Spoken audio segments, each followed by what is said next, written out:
Guys, izin menyampaikan versi saya, dalam arti saya menyampaikan apa yang saya pahami berdasarkan yang saya terima tentang isi Quran itu hanya 4 saja, yaitu perintah, larangan, kisah, dan nubuah. Perintah larangan sebagai pokok-pokok di Al-Quran atau ayat muhkamat atau aturan-aturan itu tidak lebih daripada 3% saja. Sisanya kebanyakan kisah. Contoh semisal kisah yang saya analisa berdasarkan nubuah. Kan guru saya pernah bertanya gitu kan. Dan nubuah itu apa? Dari kapan sampai kapan tidak akan pernah berubah. Nah, di situ langsung beberapa pemahaman yang saya pahami tentang semisal Nabi Isa terlahir tanpa ayah. Karena sepengetahuan saya tidak pernah terjadi tidak ada hubungan baru melahirkan anak gitu loh. Ibaratnya seperti itu. Pencampuran yang disebut dengan sel laki-laki dan sel perempuan bersatu barulah terjadi embrio, zigot, janin dan lain sebagainya. Nah, lalu ketika dianalisa kepada penciptaan Nabi Isa alaihissalam, penciptaan Adam, nubuah di sini nggak masuk gitu loh, kecuali memang itu adalah sebuah redaksi yang bisa dibuka secara ilmiah.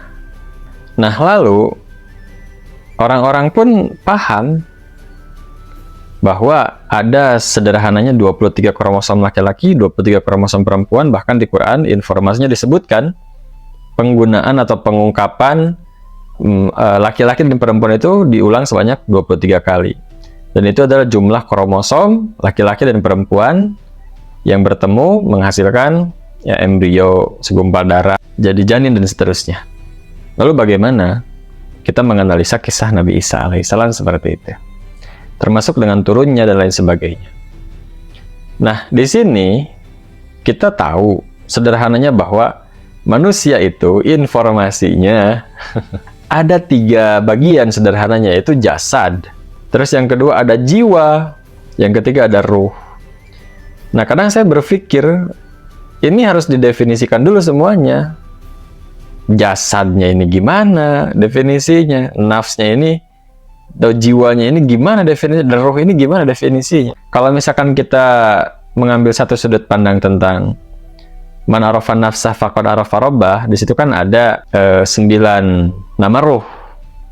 Semisal ruh jasmani, ruh idofi, ruh hewani, ruh nabati, ruh sultani, ruh rabbani, ruh kudus, dan lain sebagainya. Ketika di situ berbicara ruh, di situ kan ada 9. Lalu ketika di situ berbicara juga ada jasad, itu kan masuk juga ruh jasmani. Maksudnya gimana ruh jasmani?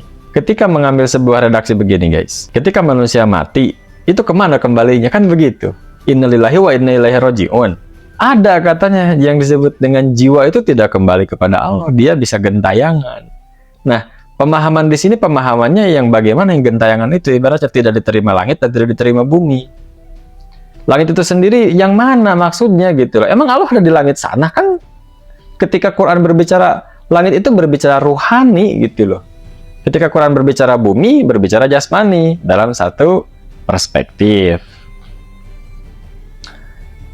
Nah, ketika misalkan kita memahami ada sebuah redaksi seperti itu, bahwa jiwa itu yang misalkan jiwa kita ketika hidup itu cenderung misalkan kelakuannya kayak jiwa hewan. Hewannya misalkan hewan apa, entah monyet, entah babi, entah rusa, entah kijang, atau apapun. Nah, itu bakal kembali dengan model seperti itu, dibangkitkannya lagi gitu. Maksudnya bagaimana memahami itu? Apakah setelah nyawa putus? Atau justru sekarang ini juga gitu loh. Ada beberapa pemahaman yang memahami bahwa memang setelah putus nyawa ini, nanti dibangkitkannya seperti itu lagi. Nah, bangkitnya ini bagaimana maksudnya? Misalkan saya punya 5 anggota keluarga. Anggaplah 5 anggota keluarga ini misalkan yang dominan ruh hewaninya, bukan ruh sultaninya atau ruh robbaninya gitu loh. Nah, ketika 5 ini misalkan ruh hewaninya kuat, dan mati semuanya, roh ini gentayangan, tidak ke bumi. Terus ada misalkan satu, turunnya ke situ apa gimana itu? Dia menanggung beban karma itu apa gimana gitu. Kalau misalkan dijelaskan secara anak itu nih misalkan, dia yang di dalam dan yang di luar pun akan terus bersinergi gitu loh guys. Jadi pikiran perasaan itu dibentuk juga dari luar. Pemicunya, sederhananya pemicunya, yang menentukan tetap di dalam gitu loh. Nah, ketika kita nih sebagai anak itu, kita kan melihat, menyaksikan, merasakan secara keseluruhan yang terjadi suasana di lingkungan keluarga kita kan seperti itu. Nah, apakah yang dimaksud dengan dibangkitkan ulang lagi itu? Si energinya itu, si kebiasaannya itu, si pendekatan emosional vibrasi yang terpancar dari keluarga lingkungan itu masuk ke kita sebagai anaknya atau gimana gitu.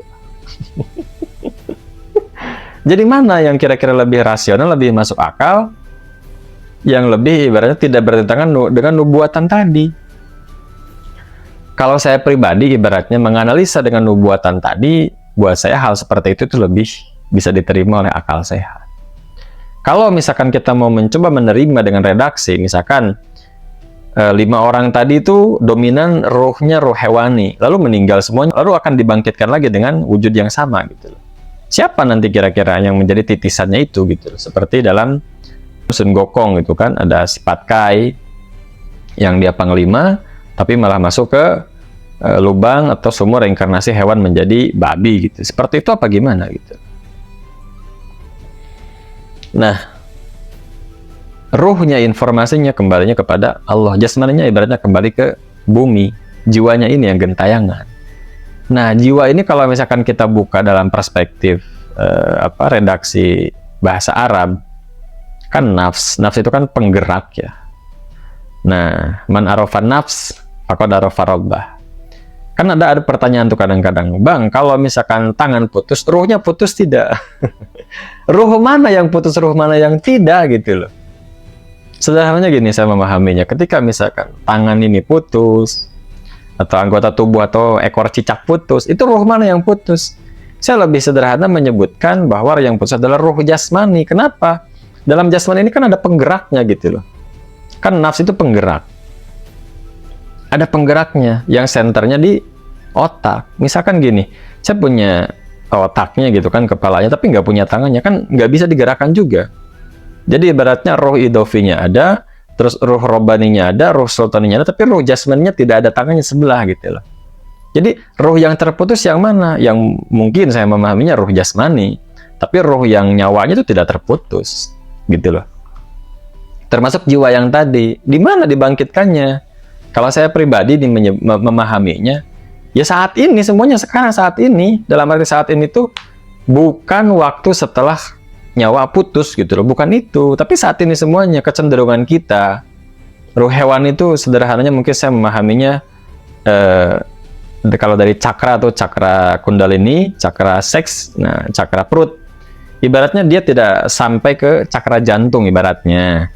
Walaupun hewan sendiri kan bisa menunjukkan eksistensi emosionalnya dia. Nah maksudnya urusannya itu hanya sebatas perut dan makan gitu loh.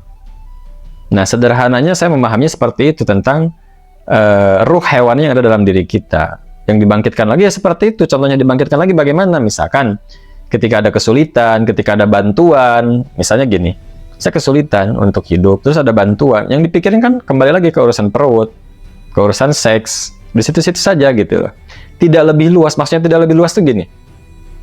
Saya buka warung makan atau misalkan kerja itu hanya sebatas untuk memenuhi perut sendiri saja. Nggak masalah, sebenarnya nggak masalah. Memang seperti itu. Cuman ketika misalkan ada yang lebih tinggi ibaratnya. Saya bekerja misalkan punya satu ruko buat usaha. Saya untuk keluarga sendiri nggak masalah. Lalu ada ibaratnya nilai yang lebih tinggi yaitu misalkan untuk sosial, untuk kemanusiaan. Jadi saya punya penghasilan daripada satu ruko atau satu usaha itu bisa memberi makan 10 orang, misalkan bisa memberi makan 100 orang, bisa memberi makan 1000 orang gitu loh maksudnya. Jadi kita berpikirnya lebih luas, robbani itu sendiri, roh robbani. Jadi tidak berpikir hanya untuk diri sendiri saja, tapi untuk banyak orang gitu loh. Nah itu sih yang saya pahami tentang ada jasad, ada roh, ada jiwa, yang informasinya ruhnya kembali ke dia, jiwanya bisa gentayangan, bisa nggak bisa dibangkitkan ulang, terus badannya bisa kemana. Kalau misalkan kita kejar lagi dari satu sudut pandang kuantum, kan kekosongan ini sebenarnya. Ibarat kata yang ada ini hanya 0,01% saja, yang sebenarnya adalah kekosongan itu sendiri, atau keberadaan itu sendiri, atau identitas yang sejati itu sendiri. Itu guys yang saya sampaikan ya, untuk dijadikan bahan tafakur bersama ya. Tidak ada pembenaran, tidak ada justifikasi di sini. Semuanya kembali ke diri masing-masing. Kira-kira seperti itu dari saya. Terima kasih. Sampai ketemu lagi di kesempatan berikutnya.